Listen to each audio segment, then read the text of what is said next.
అబ్బాయి చిలకలూరుపేట నుంచి వచ్చింది. తను ఒక నెల నుంచి శరీర బలం చేత బాధపడుతుందంట.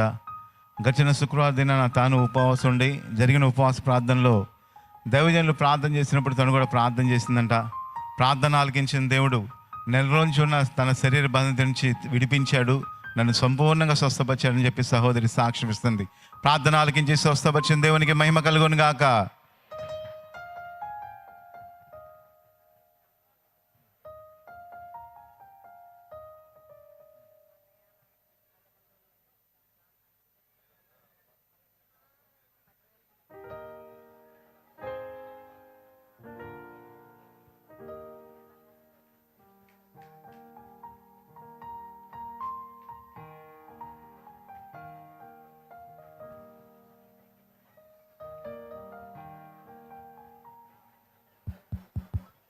గమనించండి, సహోదరి సాక్ష్యం ఇస్తుంది. తను పోతారం తంది. తను ముస్లిం కుటుంబం నుంచి వచ్చింది. ప్రేయర్ గార్డెన్ అక్కడ ఉంది. యేసు ప్రభు అంటే ఆమెకి తెలియదు. ఎన్నో మార్లు ఆ ప్రేయర్ గార్డెన్లో బాబాయ్ వచ్చి మా ప్రేయర్ గార్డెన్లోకి రండి అని ఎన్నో మార్లు చెప్పారు. కానీ ఆ మార్గం గుండా వెళుతున్నప్పటికీ పట్టించుకునేవారు కాదు. కానీ దేవుడంటే నమ్మిక ఉంది. యేసు ప్రభు కూడా ఒక దేవుడే అని నమ్మికైతే ఉంది. కానీ ఎన్నో మార్లు పిలిచినప్పటికీ సహోదరి అయితే వెళ్ళలేదు. ఒకరోజైతే తన పరిస్థితిని బట్టి ప్రేయర్ గార్డెన్లోకి వెళ్ళింది. ప్రేయర్ గార్డెన్లోకి వెళ్ళి కూర్చుంది. ప్రేయర్ గార్డెన్లోకి వెళ్ళి కూర్చొని ఎందుకో తెలియదు, తన హృదయంలో ఒక వేదన. ఎందుకంటే తన కుమారుడు తన కోడలు గొడవల్లో ఉన్నారు. గొడవల్లో ఉండి వారు విడిపోయే పరిస్థితిలో ఉన్నారు. విడిపోయే పరిస్థితిలో ఉన్నప్పుడు ఎలాగైనా దైవజనుడిని కలిసి ప్రార్థన చేయించుకోవాలని తనకు ఆశ పుట్టింది. దైవజనుడి దగ్గరికి వెళ్ళి అన్నతో ప్రార్థన చేయించుకుంది. ప్రార్థన చేయించుకోవటమే కాదు, దేవుని సన్నిధికి కూడా ప్రతి ఆదివారం వచ్చేది. దేవుని మహాకృపను బట్టి తన కొడుకు కోడలు కలిసినప్పటికీ కలిసి వాళ్ళు ఉంటున్నారు. ఈ సహోదరి అయితే ప్రతి ఆదివారం దేవుని సన్నిధికి వస్తుంటే కుటుంబ సభ్యులు కూడా ఒప్పుకునే వాళ్ళు కాదు. మన మతం ఏంటి, మన కులం ఏంటి, నువ్వు యేసు ప్రభు దగ్గరికి వెళ్తున్నావు, చర్చి దగ్గరికి వెళ్తున్నావు అని పలు సందర్భాల్లో కూడా కుటుంబం అడ్డగించింది. అయినప్పటికీ నాకు దేవుడే కావాలి, ఆయనే నిజమైన దేవుడు, నేను దేవుని సన్నిధికి వెళ్తానని పలుమార్లు కుటుంబ సభ్యులను కూడా పక్కన పెట్టేసి వచ్చింది.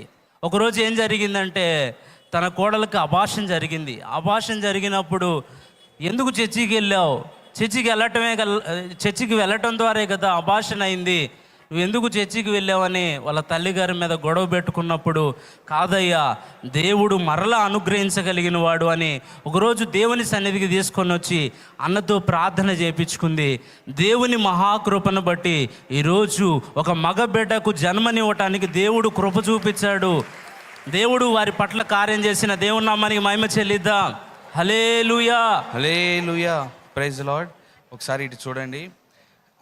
అన్న వాళ్ళ మిస్సెస్ పేరు రజిత. అయితే ఆ అక్కకి 3rd మంత్ ప్రెగ్నెంట్గా ఉన్నప్పుడు ఇదిగో కనపడుతున్న ఈ చిన్న పాప బ్లడ్ సర్క్యులేషన్ జరగట్లేదు కాబట్టి తీసేయాలి గర్భంలోనే అని చెప్పేసి డాక్టర్లు అన్నారంట. అయితే వీళ్ళు అవేం పట్టించుకోకుండా ప్రార్థన చేస్తూ వచ్చారు. ఆ తర్వాత మళ్ళీ ఒకసారి డాక్టర్ని కన్సల్ట్ అవుదామని 7th మంత్లో కూడా వెళ్ళారంట. 7వ నెలలో కూడా మరలా ఒకసారి వెళ్ళి డాక్టర్స్ చూపిస్తే లాభం లేదు, తీసేయాలి అన్నారంట. కానీ వీళ్ళు విశ్వాసం ఉంచి ప్రార్థించినప్పుడు దేవుడు ప్రార్థన ఆలకించి కార్యం చేసి తమకు శ్రేష్టమైన బిడ్డనిచ్చాడని సాక్ష్యం ఇస్తూ ఉన్నారు. కార్యం చేసి స్వస్థపరిచి బిడ్డని సజీవ లెక్కలో ఉంచిన దేవునికి స్తోత్రాలు చెప్దామా? Hallelujah, hallelujah, praise the lord, praise the lord. అక్కడ పెద్దవాడిని చూడండి ఒకసారి. పెద్దవాడ చిలకూరుపేట ప్రాంతానికి చెందినామా, పేరు వచ్చేసి నాగురుబి.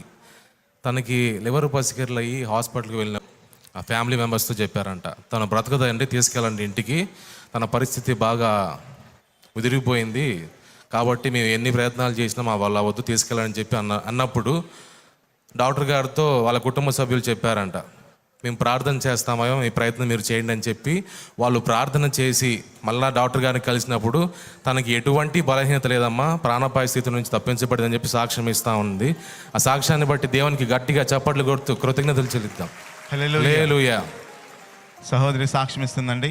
తను చింతపల్లిపాడు నుంచి వచ్చింది, పేరు నాగమ్మ. తను తన కుటుంబం మొత్తం కలిసి పంటకి మందు వేయటానికని రెడీ చేసుకున్నారంట. చిన్న బిడ్డ తన మనవరాలు ఎప్పుడు వెళ్ళిందో వీళ్ళు ఆ మందంతా రెడీ చేసుకుంటూ వాళ్ళ పనిలో ఉన్నప్పుడు ఆ చిన్న బిడ్డ వెళ్ళి అక్కడ ఉన్న ఆ పంటకి వేసే మందు నోట్లో పెట్టేసుకుందంట. వీళ్ళ తర్వాత చూసేటప్పటికి నోరంతా ఎర్రగా ఉందంట. హాస్పిటల్కి తీసుకెళ్దాం అనుకున్నా కూడా దేవుని యందు నమ్మిక ఉంచి వెంటనే నోరు కడిగేసి నోట్లో ప్రార్థన చేసిన ప్రేయర్ ఆయిల్ వేసేసి అంతే బిడ్డ మీద చేతులు పెట్టి ప్రార్థన చేశారంట. బిడ్డకి ఎటువంటి నొప్పి లేకుండా ఎటువంటి ప్రమాదం కలగకుండా చక్కగా నిద్రపోయిందన్న. ఏమీ ప్రమాదం లేదు, క్షేమంగా ఉందని సహోదరి సాక్ష్యం ఇస్తుంది. ప్రమాదం నుంచి కాపాడిన దేవునికి మహిమ కలుగును గాక.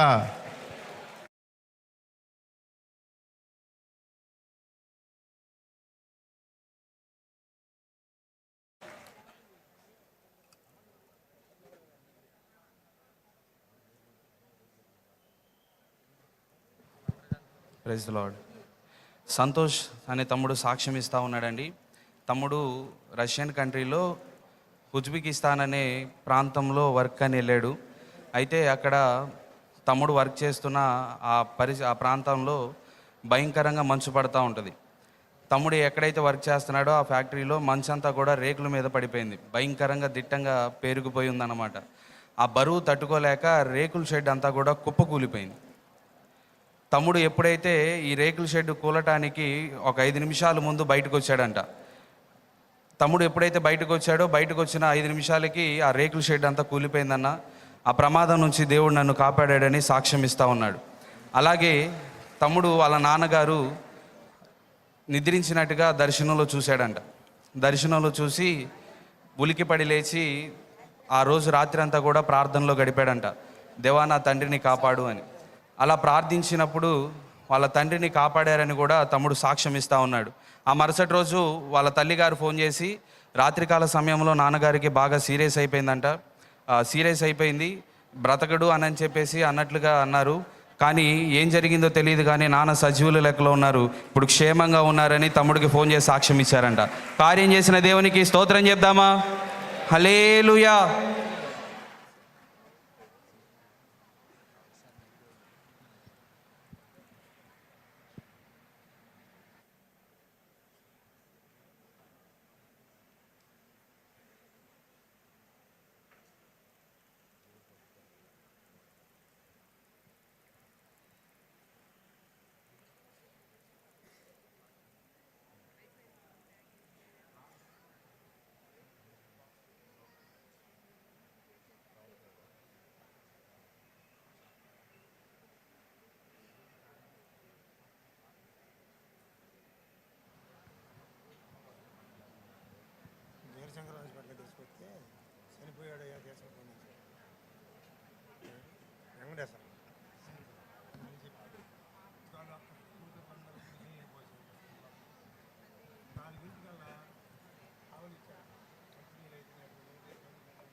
Praise the lord. తండ్రి గారు సాక్ష్యం ఇస్తూ ఉన్నారు. తండ్రి గారి పేరు వెంకటేశ్వర్లు. అయితే గడిచిన దినాలలో ఒకరోజు కుర్చీలో నుంచి పడిపోయారంట. పడిపోయిన తర్వాత అమాంతం కోమాలోకి వెళ్ళిపోయారంట. వీరశంకరరావు హాస్పిటల్కి తీసుకొని వెళ్తే లేడు, కోమాలోకి వెళ్ళిపోయారు, చనిపోయాడని కూడా వాళ్ళు తెలియజేశారంట. అట్లాగా 2 రోజులు గడిచింది. 2 రోజులు గడిచిన తర్వాత పెద్ద ఆయన ఇక కుటుంబ సభ్యులు కూడా ఇక లేడు, చనిపోయారని ఒక నిర్ధారణకు వచ్చేసి పెద్ద ఆయనకి తులసి నీళ్ళు పోస్తూ ఉన్నారంట. తులసి నీళ్ళు పోసి ఇక లేదు అయిపోయాడు అన్నట్లుగా వాళ్ళు భావించారు. కానీ సాయంకాలానికి పెద్ద ఆయన దాహమైనట్టుంది, మొత్తానికి ఏం జరిగిందో ఏమో కానీ బిగ్గరగా ఆవలించాడంట. వాళ్ళు ప్రార్థన చేసినప్పుడు దేవుడు కార్యం చేసి స్వస్థపరిచి సజీవుల లెక్కలో నిలిపాడని తండ్రి గారి కుటుంబ సభ్యులు సాక్ష్యం ఇస్తూ ఉన్నారు. కార్యం చేసిన దేవునికి స్తోత్రం చెప్దామా? హల్లెలూయా. అనిల్ అన్న సాక్ష్యం ఇస్తూ ఉన్నారండి. అన్న కుటుంబ సభ్యులలో ఒకరికి జ్వరం వచ్చిందంట. అయితే ఎన్ని మెడిసిన్స్ వాడినా కానీ జ్వరం తగ్గలేదని డాక్టర్స్ జ్వరం తగ్గలేదని ఏం చేయాలో అర్థం కాక కుటుంబ సభ్యులందరూ కూడా ఆ బిడ్డ చుట్టూ కూర్చొని ప్రేయర్ ఆయిల్ రాసి ప్రేయర్ చేశారంట. ఆ ప్రేయర్ చేసినప్పుడు దేవుడు కార్యం చేశాడు, స్వస్థపరిచాడని అనిల్ అన్న సాక్ష్యం ఇస్తూ ఉన్నారు. కార్యం చేసిన దేవునికి స్తోత్రం చెప్దామా? హల్లెలూయా. Praise the lord. మన మధ్యలో సహోదరుడు ఉన్నాడు. తన పేరు వచ్చేసి నాగేశ్వరరావు. గుంటూరు ప్రాంతానికి చెందిన వ్యక్తి. తన వయసు వచ్చేసి 22 సంవత్సరాలు. తనకి చిన్న వయసు నుంచే షుగర్ అటాక్ అయిందంట. షుగర్ లెవెల్స్ వచ్చేసి 570 ఉంటుందంట తనకి. తనకి ఒక్కసారిగా షుగర్ లెవెల్స్ పెరిగిపోయి పూర్తిగా మరణావస్థ పరిస్థితికి వెళ్ళిపోయే పరిస్థితి అంట తనది. అలా వెళ్ళినప్పుడు తన తల్లి సాక్ష్యం ఇస్తూ ఉంది, దేవా ఇదిగో ఆ బిడ్డ బ్రతికితే నీ కోసం, నీ పని కోసం, నశించిపోతున్న ఆత్మల కోసం బిడ్డను ప్రతిష్ఠిస్తానయ్యా అని చెప్పి ఆ తల్లి ఎంతగానో మొరపెట్టినప్పుడు ఆ బిడ్డని స్వస్థపరచడానికి తల్లి సాక్ష్యం ఇస్తూ ఉంది. దేవుడికి ఈ సాక్ష్యాన్ని బట్టి దేవునికి గట్టిగా చప్పట్లు కొడుతూ స్తోత్రాలు చెల్లిద్దాం. Hallelujah.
Praise the lord. Praise the lord. Harish అనే అన్న సాక్ష్యం ఇస్తూ ఉన్నాడండి. అన్న సంవత్సరం క్రితం వరకు కూడా దేవుడు అంటే ఎవరో తెలియనట్లుగా జీవించాడంట. సంవత్సరం క్రితం ఒక చిన్న షార్ట్ మెసేజ్ చూశాడంట, శాలెం అన్నది. ఆ షార్ట్ మెసేజ్ చూసి మందిరానికి వచ్చాడు. ఆ తర్వాత దేవుని గురించి తెలుసుకొని రక్షణ పొందాను అని చెప్పి సాక్ష్యం ఇస్తూ ఉన్నాడు. అయితే అన్న రక్షణ పొందిన కొన్ని దినాలకి వాళ్ళ కుటుంబ సభ్యుల్లో 2 వ్యక్తులు ఒకే రోజు మంచాన పడ్డారంట. ఒకే రోజు మంచాన పడేసరికి అన్న భయభ్రాంతులకు గురయ్యి ఏం చేయాలో అర్థం కాక వాళ్ళిద్దరి మీద చేతులు ఉంచి, అయ్యా నా కుటుంబ సభ్యులను స్వస్థపరిచని చెప్పేసి బిగ్గరగా ఎలుగెత్తి దేవునికి ప్రార్థన చేశాడంట. ఆ మంచాన పడిన ఆ 2 కుటుంబ సభ్యుల్ని దేవుడు సజీవుల లెక్కలో నిలవబెట్టాడని అన్న సాక్ష్యం ఇస్తూ ఉన్నారు. కార్యం చేసిన దేవునికి స్తోత్రం చెప్దామా? హల్లెలూయా. ప్రజా యాప్లో లక్షలాది మంది ప్రజాప్రతినిధులు, రాజకీయ నాయకులు, అధికారులు, జర్నలిస్టులతో అనుసంధానం అవ్వండి. స్థానిక జిల్లా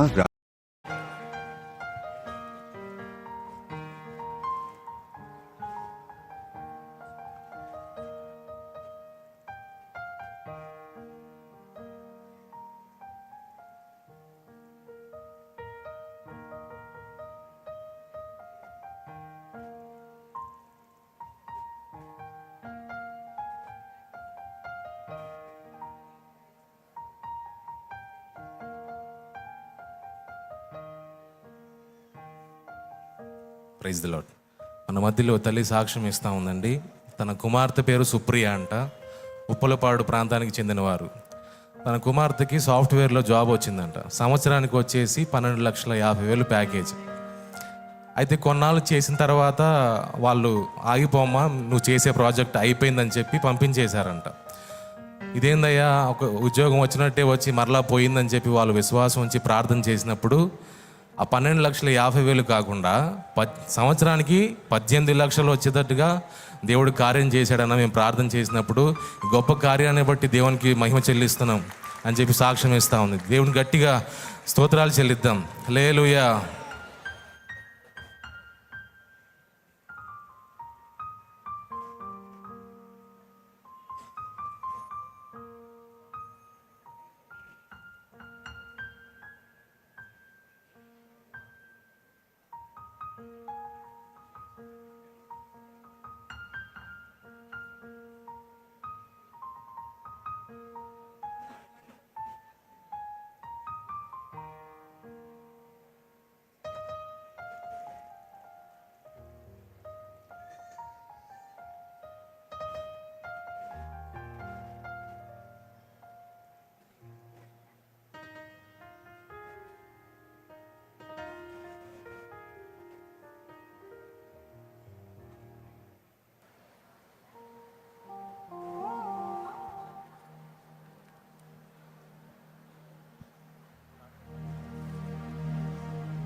ప్రైజ్ ది లార్డ్.